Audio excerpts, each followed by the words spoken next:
Welcome back everyone, this is Nino again, and I wanted to do another replay commentary today, or rather analysis, as we've had in the past, an in-depth dive into some game that I have played on my own this time.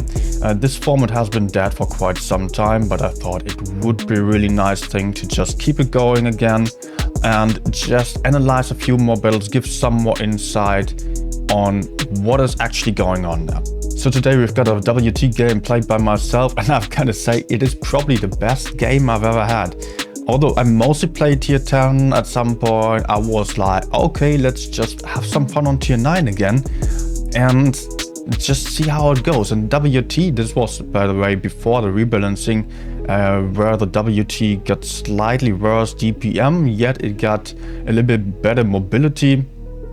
I don't know if that is a buff or a nerf, or it is a bit of both, so just a rebalancing in general. You cannot really say whether it is one or the other. This tank has been pretty dope before this, and it is still pretty OP since then. So I'm not going to say that it had any big impact on this tank's gameplay. So what I'm doing here on my WT is just heading towards the middle. I don't really like camping too far behind, else some might go for the right side here onto the typical TD position, but then you might just get spotted, you might get stuck, and you might have to just reposition again. So I just rather stay right in the middle and have a rather passive position at the start, yet not too passive, in case I would not be having any enemies in front. But that was already a huge shot here into the Tiger 2. That was quite lucky and definitely quite a good shot there. I was happy about having such a nice start into the game with a little bit of fire included and a nice high roll as well.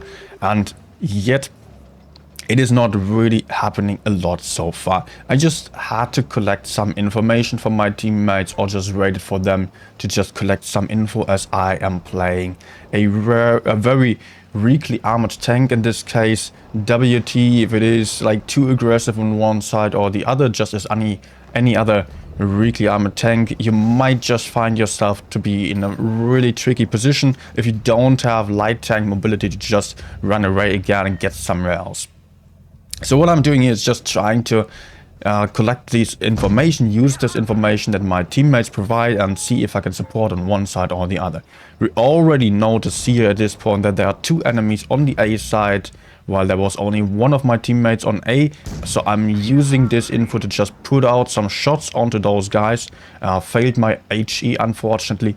Yet after that I did not decide to try another HE. The Brusque was a 2-shot already with the APs, so it was very important to just make use of my AP and not waste any HEs, to not have an AP 1-shot after that in the worst case. So it was better to just go for the safe option here and not mess around.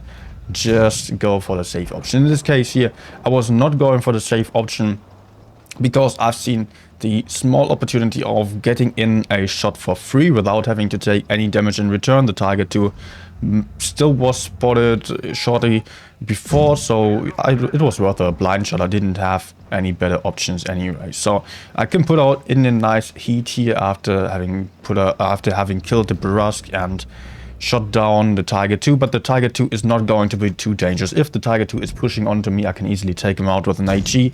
But for now, I want to really support my teammates on the other side before they are dead, so that I have some teammates to provide some cover to, so that I am just not getting focused completely. If I'm in a 1v1, my teammates are in 1v1, or how many targets there are in front of them, and then yeah, we are both just trading poorly. Like this, I can just provide some support still without taking any risks, as my teammates are getting focused. Maybe I could have done a bit earlier to just abandon a right flank, the heavy side here, baiting the Tiger 2 going forward, taking him out with an HE, just aiming for the lower plate so that I can also get some damage into, yeah, just beneath the tank, which is easily penetrable with HE, or you can just do the splash damage there without having to penetrate the shot necessarily. Okay, you might wonder why I was actually going for this trade here, and there is definitely a good reason for that, and that is The IS-5 does have, I think it does have slightly faster reload than I have. Also the IS-5 with its mobility and the turret is quite dangerous to me. So I was deciding to just trade one time because I have the higher alpha damage, making him a one shot just by peeking out just behind that corner so that I can just safely run away again. IS-5 now is a one shot. Whenever he is coming for me, I can safely kill him without having to take too many risks here. Just pre-aiming those corners here is very important. If you are not trying to take any damage in return, then just pre-aim some corner where you might expect enemies to come from. So in this case, it was the Jagdtiger just pushing out. Now it is the Batshit. As they have so many tanks on the enemy side still, the enemies are quite overconfident about this and just rushing in one by one. So Batshit is dead. Now comes the T-54 E1. I had to take 2 shots, unfortunately, leaving me as a one shot to everyone.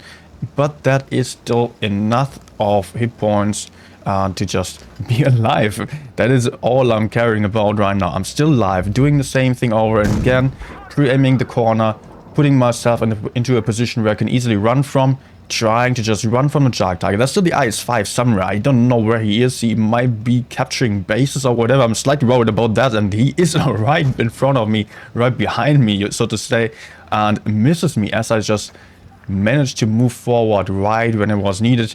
So I quickly decided to take out this IS-5 before he would be coming out again, before the Jagdtiger would have the time to react to that and go for me right when the IS-5 was still pre-aiming me from the other side. Very important to just take out one tank before the other. Jagdtiger was too slow. He could easily be ignored for the moment, and now I can move in again. I cannot really run away. Points are definitely in favor of the enemies. Even if I took C and maybe B, that would not change anything. So I just unfortunately get spotted here and just decide to pretend to go for the left side while I'm still spotted. You can see I'm hesitating a little bit, but I pretend to go for the left side now while I'm still spotted. That's very important. Now I'm unspotted, I turn my tank, get back. Like, there could be a little bit of a mind game whether I just pretend to go for the left side and just actually go there as the enemy might turn around. But here I'm deciding to just go back, load the HE, easy shot into the side wherever I would have shot him. It would have been a penetration, unless if it was again mental, of course. So, and I managed to win this 1v5 situation here with over 7,000 damage, 6 kills.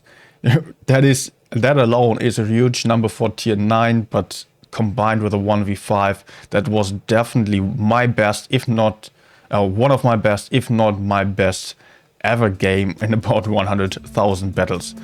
So thanks for watching. Hope you enjoyed this kind of replay commentary.